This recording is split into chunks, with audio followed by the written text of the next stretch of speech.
विदर्भ आणि मराठवाडा यांच्या सीमेवर असणारा हा सहस्त्रकुंड धबधबा नांदेड जिल्ह्याच्या किनवट तालुक्यामध्ये आपल्याला हा धबधबा पैनगंगा नदीवर पाहायला मिळतो।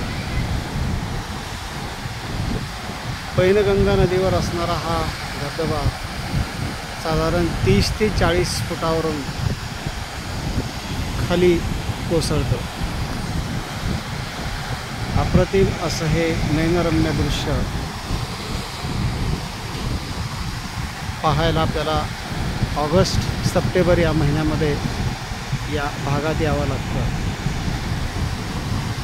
मनमोहक आणि सुंदर असं हे दृश्य आपल्याला या ठिकाणी पाहायला मिळतं।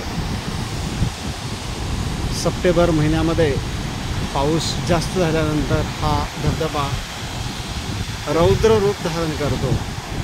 याची वेगवेगळी रूपं आपल्याला या सप्टेंबर महिन्यामध्ये पावसाळ्यात पाहायला मिळतात।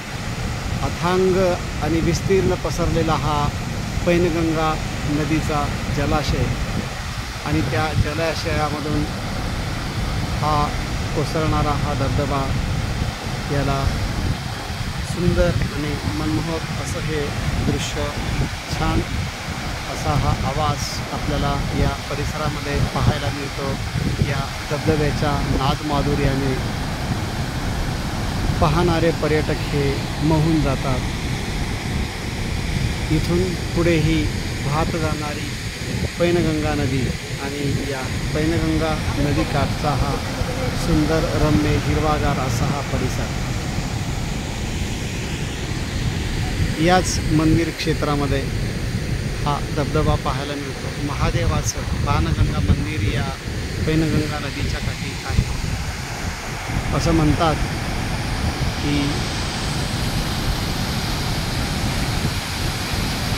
परशुरामाने बाण मारून हा सहस्त्रकुंड धबधबा या परिसरामध्ये निर्माण केला, अशी आख्यायिका या परिसरामध्ये सांगितली जाते। वन विभागाच्या खात्याला सुंदर अशा रेलिंग्स या ठिकाणी पर्यटकांना पाहण्यासाठी बनवलेल्या आहेत। आपण जरूर सप्टेंबर महिन्यामध्ये या सहस्त्रकुंड धबधब्याला भेट द्या।